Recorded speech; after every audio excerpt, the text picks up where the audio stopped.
ஜெய ஜெய சங்கர ஹர ஹர சங்கர காஞ்சி சங்கர கமகொடி சங்கர பிரதோஷ சங்கர பிரத்யக்ஷ சங்கர மகாபெரிவா மகராஜ் கி ஜெய்.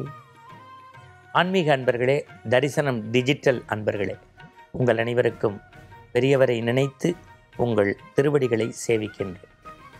பொதுவாக இந்த காவி உடைக்குள் கற்பூர தீபம் என்கின்ற இந்த அற்புதமான மாமனிதரை பற்றி, இந்த மண்ணையும் மக்களையும் காப்பதற்காகவே மகாபுருஷராக வாழ்ந்த 68வது பீடாதிபதி மகாபெரிய சுவாமிகளுடைய அதிசயங்கள், அற்புதங்களை நாம் ஒவ்வொரு நாளும் சிந்தித்து வருகின்றோம்.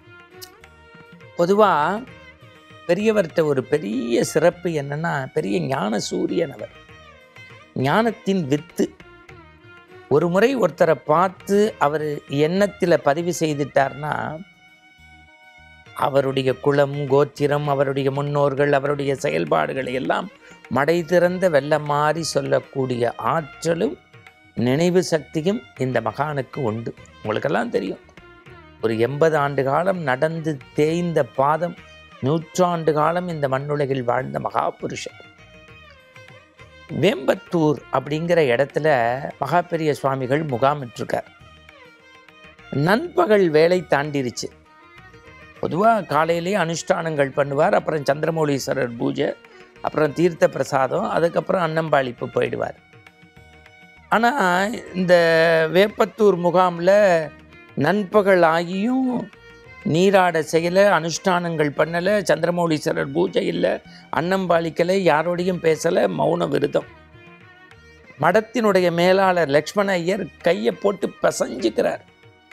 அவருக்கு எப்போதுமே உறுதுணையாக இருக்கக்கூடிய பெரிய சமஸ்கிருத வேத பண்டிதர் பாலசுப்ரமணியன் நினைக்கிறேன், அவரும் குட்டி போட்ட பூனை மாதிரி அங்கே இங்கே போகிறார். ஏன்னா பெரியவர் யாரோடையும் பேசலை.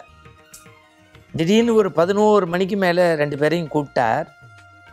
நம்ம சில வருடங்களுக்கு முன்பு கல்கத்தாவுக்கு போனோம்ல, அங்கே நம்ம முகாமிட்டு இருந்தோம்ல, அப்போ நாள்தோறும் நம்முடைய சந்திரமௌலீஸ்வரர் பூஜைக்கு ஒருத்தர் அற்புதமாக நம் நெஞ்சமெல்லாம் மகிழக்கூடிய வகையில் வில்வம் கொடுத்தாருல்ல, அவருடைய முகவரி வாங்கி வைங்கோன்னு.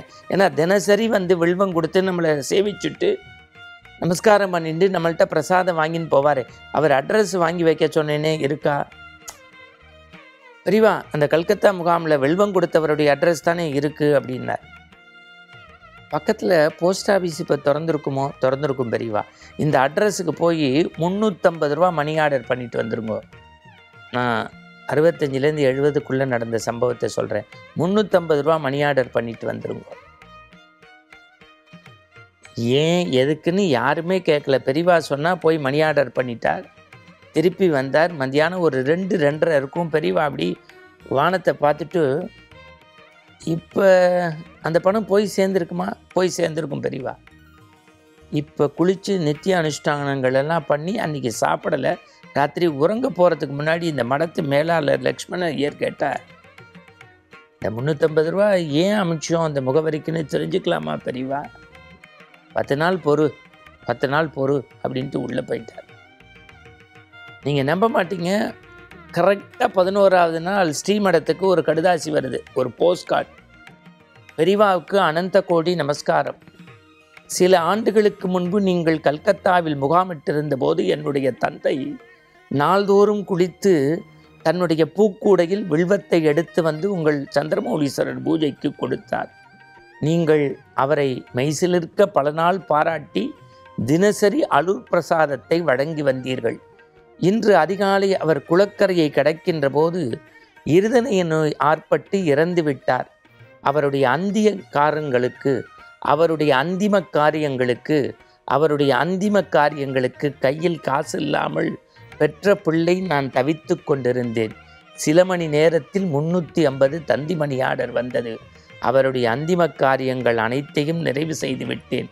13 ரூபாய் மிச்சம் இருக்கிறது. மடத்தின் பெயரில் மணி ஆர்டர் செய்திருக்கிறேன். பெரியவாவினுடைய அருள் என்றும் வேண்டும். என்றும் என் தந்தை வழியில் பெரியவாறு திருவடியை சேவிக்கும் உண்மை பக்தன் தொண்டன். இதை கேட்கும்போது கண்ணில் அப்படியே ஜலம் பொத்து வருதில்ல, நீர் பெருக்கெடுத்து விடலை. அதாவது இந்த மனித புனிதருங்கிறாங்கல்ல, என்றைக்கோ ஒருவர் வில்வம் கொடுக்க அவருக்கு செல்வம் போகுது. பொதுவாக வில்வாஷ்டகத்திலே சொல்வாங்க, சிவனுக்கு ஓர் வில்வம் சிவார்ப்பணம்னு செய்தால் நமக்கு உரிய நேரத்தில் சிவன் கை கொடுப்பார்னு. சாட்சாத் சந்திரமௌலீஸ்வரருடைய வடிவம் தானே நம்முடைய மகா பெரியவர். இது போன்ற அற்புதங்கள் மற்றொரு நாளில் உங்கள் தரிசனத்தில்.